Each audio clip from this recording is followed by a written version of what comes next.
alam na natin na posibleng merong kaharaping mga kaso, no? Sa mga susunod na panahon. Which is ang susunod na panahon na sinasabi ko dito, eto na nga po, nagsisidatingan na. Ngayon, ang palabas ng mga DDS is, naku, tingnan mo, oh.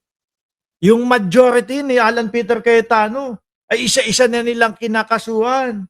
Kasi sumali sa majority. Hindi. No, meron na talaga silang inaantabayanan, inaabangan na kaso in future. Kaya sila nagsama-sama na maging majority doon sa ilalim ni Alan Peter Cayetano. 'Di ba? Sa kagustuhan na ma-acquit ang vice presidente para sa pagkaganon, pagka nakulong sila mga panahon na ito, tapos nai-acquit nila, kaya ipinapasa yung online voting at nai-acquit nila, may utang na loob ang vice presidente sa kanila. So ngayon, utang na loob, nanalo, kunyari lang ha, sa 2028, binoto ako ni Jinggoy para ma-acquit, binoto ako ni Boss Joel para sige, laya na kayo. Yun yung logic niyan, mga kababayan eh. Hanggang matapos yung yung proseso. Ngayon, pag nasentensyahan ka na guilty, di yun. Tapos syempre, kung guilty, the more na with more reason. Anyway, alam mo, mga kababayan, ito si Rodante Marcoleta, nilaglag na din po si Peter Cayetano eh. Tingnan nyo ha, ito. Pas kayo ng 13. Pag Biruin nyo, mga kababayan. Maririnig nyo kay Rodante Marcoleta. Na kung pumasok kami, yari si Alan Peter Cayetano. Kung pumasok kami ng A1, yari si Alan Peter Cayetano. Kung pumasok kami ng A2, yari si Alan Peter Cayetano. Kung pumasok kami ng A3, legal nilang matatanggal si Alan Peter Cayetano. Di ba, mga bossing? Pakinggan nyo si Marcoleta dito kung paano niya nilaglag yung majority block ni Alan Peter Cayetano. Pumunta kami ng June 1, tapos na si Alan Cayetano. Pag pumunta kami ng June 1, tapos na si Alan Cayetano. Ano ibig sabihin nun? Yung block yung block ni Alan Peter Cayetano mahina, lelempot-lempot. Ano po? Hindi totoong matigas, hindi totoong malaki ang suporta. Mga kababayan. Ayan, pagpasok lang nila, tapos si Alan Peter Cayetano agad eh. Di ba? Dapat kapag kayong talagang malakas kayo, kahit magsipasok pa kayo dyan, wala kaming problema. Alam namin, matitibay yung mga nandito sa amin, mga kasama namin. Di ba? Pero isang pagpasok lang, tapos si Alan Peter Cayetano, na hanggang ngayon yata kapit tuko pa din si Peter Cayetano. Pag pumasok naman kayo ng A2, Marcoleta, lalagpas kayo ng 13 pag nagkataon. Di ba? May quorum. O halimbawa, hindi kami pumunta ng June 1. Pumunta kami June 2. Patay din. patay din. Parang may halong pangiinis pa, natatawa-tawa pa, patay din si Alan Peter Cayetano. Ay. Di ba paglaglag na din ho ito, mga kababayan? Kailan kayo papasok? Kailan kayo papasok? So, yung pag-amin ng mga ganito pa parang isinusuko mo na eh. Yung Cayetano Black, mga bossing eh. Diba? Pag pumasok ng A2, patay din si Alan Peter Cayetano. Paano kapag June 3 kayo pumasok? Di ba? June 3, ganun din ang mangyayari. Kasi 10 lang kayo. Malaya at legal nilang mailulugso si Alan Peter. Narinig niyo, mga DDS? Galing yan sa bunganga ni Rodante Marcoleta. Malaya at legal nilang mailulukso si Alan Peter Cayetano. Di ba? Pag-iwas lang. Pag-iwas lang ang ginagawa nila upang sa ganon, hindi masunod yung majority. Yung majority. Mahina talaga. Di ba?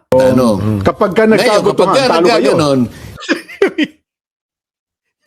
Yung isa naman, pagka nagkabutuhan, talo kayo. Yung isa naman, gabi. Alam nyo, mga kababayan, dapat, kung talagang si Rodante Marcoleta ay matalino, wais na senador, hindi dapat lalabas sa bibig niya itong mga ganito eh. Ano po? Kasi yung Alan Peter Cayetano, mga bossing, talagang iginigiit, ipinipilit na malakas itong samahan namin, itong majority block namin. Tapos sasabihin ni Rodante Marcoleta, taliwas doon sa mga sinabi ni ni Alan Peter Cayetano. Ganon din yung kay Robin Padilla. Sabi din po ni Peter Cayetano, sino ba naman po ang hindi matutuwa at magsasaya kung ito, yung mga taong ito, iniluluklok ka bilang Senate President, nang hindi mo kinakausap at hindi mo nililigawan.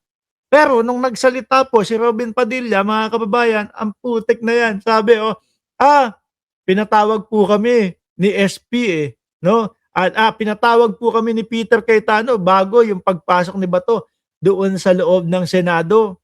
Kasi 12 na daw po kami. So sa madaling salita, mga kababayan, lahat ng ito, Peter Cayetano, ang kumbaga, ang naging ulo, mga bossing. Peter Cayetano, ang nagplano lahat. Dahil galing na mismo kay Robin Padilla, di po ba? Peter Cayetano nagpatawag sa amin, may 12 na daw kami. Peter Cayetano, sasakyan ng mga Cayetano, yung naglulan kay Bato de la Rosa para makarating doon sa Senado. Dahil nga tingin ko si Peter Cayetano ang nagplano lahat, pati yung makiusap kay Bato de la Rosa, umuto kay Bato para bumoto, para ihalal siya bilang Senate President. Ayun, nakonsensya nung naipit si Bato. Kaya siguro humanap ng mauutusan, gumawa ng eksena. At yung naging eksena, yung barilan po, mga bossing. Barilan ba? Yung pagbaril po ni Aplaska. Na ngayon po, mukhang masisira ang pamilya ng tao na yun. Nagmamagaling kasi. So, di ba? Tsaka ilang beses mga nagsinungaling po. Kesyo daw po, galing sa NBI, pinapaputukan daw po sila ng NBI. Nalaman natin katotohanan, sila naman pala nagpaputok. Di ba mga kababayan? Tuloy natin to. Nagsipagbaliktad na ang mga buwang. Yung in-announce namin June 4 na pagdinig ng Blue Ribbon Committee, hindi na matutupad kahit kailan. Ayun. Yun ang pinrot. Yung June 4, yung sila ho ang nagkwentuhan. Yung sila nag-utuan, mga kababayan. Kaso, wala nang pumasok na OSAA. Wala nang pumasok na taga-panumpa.